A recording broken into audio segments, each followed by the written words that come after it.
लेकर सिंपैथी तो छोड़िए, वहां पर जो कुछ हो रहा है उन तस्वीरों को भी सोशल मीडिया पर डालकर अपनी ओर से ना कोई दुख व्यक्त किया जा रहा है और ना ही उस पर कोई बयान जारी किया जा रहा है। लेकिन हाँ, उत्तर प्रदेश के मुख्यमंत्री योगी आदित्यनाथ ने उत्तर प्रदेश से बांग्लादेश में हो रही हिंसा या बांग्लादेश का माहौल खराब करने वाले, बांग्लादेश में हिंदुओं पर हमला करने वाले लोगों को क्या संदेश दिया, सुन लीजिएगा। याद रखना, जो बांग्लादेश में हो रहा है, जो चर्चाएं हो रही थी अभी, वहां 90% जो हिंदू बचा है वह दलित समुदाय से है। और मैं इसीलिए कहना चाहूंगा, ये जो सबके मुंह सिले हुए हैं, इसलिए सिले हुए हैं क्योंकि इनके मालूम है कि बांग्लादेश को हिंदू उनका वोटर नहीं होगा। वह हिंदू है, ये हो सकता है उसकी गलती हो, लेकिन हम उसको गलती नहीं मानते, हम उसको मानते हैं उसका सौभाग्य है कि वो हिंदू है और उसकी रक्षा करना हम सबका दायित्व है। तो मुख्यमंत्री योगी आदित्यनाथ साफ कह रहे हैं कि जो लोग हिंदुओं पर अत्याचार कर रहे हैं बांग्लादेश में, उनका सीधे सीधे दाना पानी बंद कर देंगे योगी आदित्यनाथ। क्या यही संकेत दे रहे हैं वो? क्योंकि बांग्लादेश में हिंदू अत्याचार पर मुख्यमंत्री योगी आदित्यनाथ भड़क उठे हैं। उन्होंने कहा है कि हिंदुओं पर हमले नहीं रुके तो एक्शन संभव है, उत्तर प्रदेश से एक्शन लिया जाएगा उन पर। कट्टरवादियों का क्या वो दाना पानी बंद कर सकते हैं?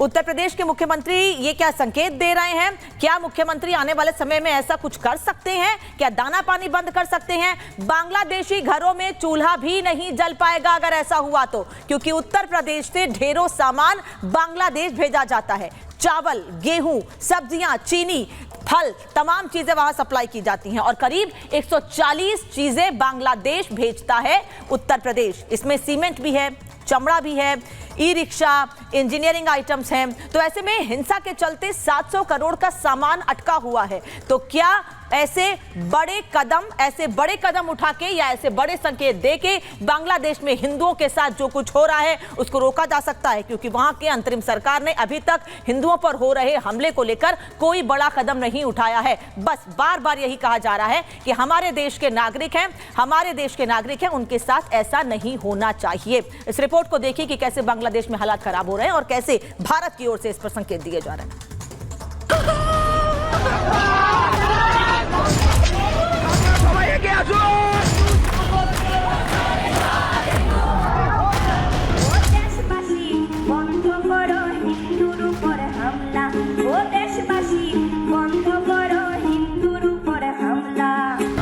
बांग्लादेश में हिंदुओं के साथ हो रही हिंसा की तपिश अब भारत में भी दिख रही है। हिंदुओं पर हमले हो रहे हैं तो यहाँ सड़कों पर लोग उतर आए हैं, जमकर नारेबाजी हो रही है, प्रदर्शन हो रहे हैं, हिंसा बंद करने की आवाज तेज होने लगी है। चाहे उत्तर प्रदेश हो या फिर गोवा, जगह अलग अलग है लेकिन तस्वीरें एक हैं, लोगों की मांग एक है। ये चारों तस्वीरें उत्तर प्रदेश की हैं, जहां हिंदू संगठनों ने बांग्लादेश में हो रहे अत्याचार के खिलाफ प्रदर्शन किया। अयोध्या में जहां हाथों में बैनर लेकर सड़कों पर लोग उतर आए, तो वहीं वाराणसी में स्थानीय महिलाओं ने बैंड लेकर हिंसा के खिलाफ मोर्चा संभाला। फिरोजाबाद में भी लोगों में आक्रोश दिखा, जहां पुलिस और हिंदूवादी संगठनों के बीच जमकर धक्का मुक्की हुई, तो वहीं आगरा में अत्याचारियों को जेल भेजने की मांग उठी। उत्तर प्रदेश ही नहीं, गोवा और जम्मू कश्मीर में भी लोगों में हिंसा के खिलाफ गुस्सा दिखा। गोवा के पंजिम में मंदिरों पर हो रहे हमले और महिलाओं के साथ हो रही बर्बरता के विरोध में हिंदू राष्ट्र जागृति के लोगों ने हाथों में पोस्टर लेकर प्रदर्शन किया। तो वहीं जम्मू कश्मीर में अखिल भारतीय पूर्व सैनिक सेवा परिषद ने भारत माता की जय की गूंज के साथ हिंदुओं पर हो रहे अत्याचार को रोकने की मांग उठाई और विरोध रैली निकाली।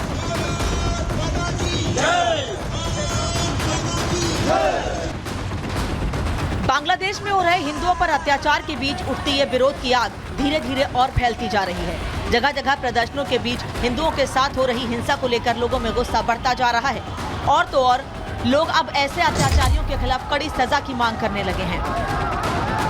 Bureau report, Republic Bharat. Colonel Singh, इन तस्वीरों को देखकर मैं आपसे समझना चाहूंगी कि अभी जो हालात बांग्लादेश में बने हैं, क्या उसी से शेख हसीना को कॉन्फिडेंस फिर से आया है कि वो फिर से तख्ता पलट कर सकती हैं और वापस से वहां की पीएम बन सकती हैं? क्योंकि वो बार बार ये कहना चाह रही हैं कि बांग्लादेश को आगे बढ़ाने के लिए और मजबूत करने के जो कदम उन्होंने उठाए, उसकी वजह से उन्हें आज पीएम पद छोड़ना पड़ा। अगर आप बातों का एनालाइज कर देखें तो शेख हसीना और बांग्लादेश और पूरी दुनिया ये बिल्कुल क्लैरिटी से जान चुका है कि ये छात्र आंदोलन नहीं था, ये एक गवर्नमेंट गिराने का आंदोलन था। इस आंदोलन का कहीं कोई एम ही नहीं था सिवाय इसके कि डिस्टेबलाइज किया जाए बांग्लादेश को, उसकी गवर्नमेंट को। फिर हिंदू टारगेट क्यों? मैं आ रहा हूं अब लास्ट इस पर। जब ये सारे एम अचीव हो गए तो लास्ट जो बोलते हैं ना लपेटे में लेने वाली बात वो आ गई कि इसमें अब हिंदुओं वाला एंगल भी ला लीजिए। क्यों? क्योंकि जमात इस्लामी किसकी है? बीएनपी किसके द्वारा सपोर्टेड है? आईएसआई द्वारा सपोर्टेड है। सीधी सीधी बात ये है। मैं कहता हूं मेरे ये देश अगर आप पॉलिटिशियंस का है, मेरा नहीं है। ये ऑपोजिशन अगर इस देश का है, ये ऑपोजिशन मेरा नहीं है। मैं जानना चाहता हूं कौन सा ऐसा लीडर है जो खुलकर एक बार आपके टीवी पर आकर ये बोल पाए कि नहीं हम हिंदुओं का सपोर्ट नहीं करते।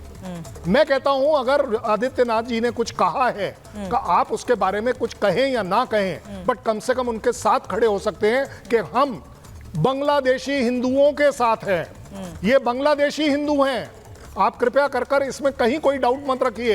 इन 1.5 करोड़ को मैं जगह दे सकता हूं, लेकिन ये उनके साथ इंसाफ नहीं है। ये उनकी जमीन है जहां पर वो रह रहे हैं, उनको वो हक मिलना चाहिए। और अगर इस हक को आप हिंदुओं के तौर पर नहीं निभाना चाहते, मानवता के तौर पर क्यों नहीं निभाएंगे? जो जगह पर मैं पैदा हुआ हूं, जहां मैं काम कर रहा हूं, जहां मेरा सब कुछ है, मैं उसे छोड़कर क्यों आऊं? और आज वहां का हिंदू इकट्ठा होकर ये करने की कोशिश कर रहा है। हमारे देश का मानवता के तौर पर यह सपोर्ट होना चाहिए। चलिए मुझे बता दीजिए, कल आपने सारे हिंदू ले लिए, अब क्रिश्चियंस का क्या करेंगे? अब बौद्धिस्ट का क्या करेंगे? एक बात, ये कोई सॉल्यूशन नहीं है। सॉल्यूशन है मानवता के साथ खड़े होइए, इवन एज अ ऑपोजिशन। अगर आप कहीं किसी पार्टी के भी हो, क्या आपने कोई अच्छाई पाई कि बांग्लादेश में इस तरह का जो कांड हुआ है वो आपके यहां हो जाएगा? कैसे हो जाएगा? आप क्या आईएसआई के हाथ में खेलना पसंद करेंगे? बिल्कुल नहीं करेंगे। क्या आप इस गवर्नमेंट को गिराने के लिए यूएसए का साथ लेंगे, चाइना का साथ लेंगे? आप बिल्कुल नहीं लेंगे। आप मेरे देश के ऑपोजिशन है, मेरे देश के प्राइम मिनिस्टर के साथ खड़े होंगे। उस प्राइम मिनिस्टर के घर में कोई घुसेगा तो उसके लिए मैं, मेरा ऑपोजिशन, मेरी पब्लिक, मेरे छात्र, मेरे पब्लिक सब साथ खड़े होंगे और हम किसी को अंदर नहीं घुसने देंगे। क्यों?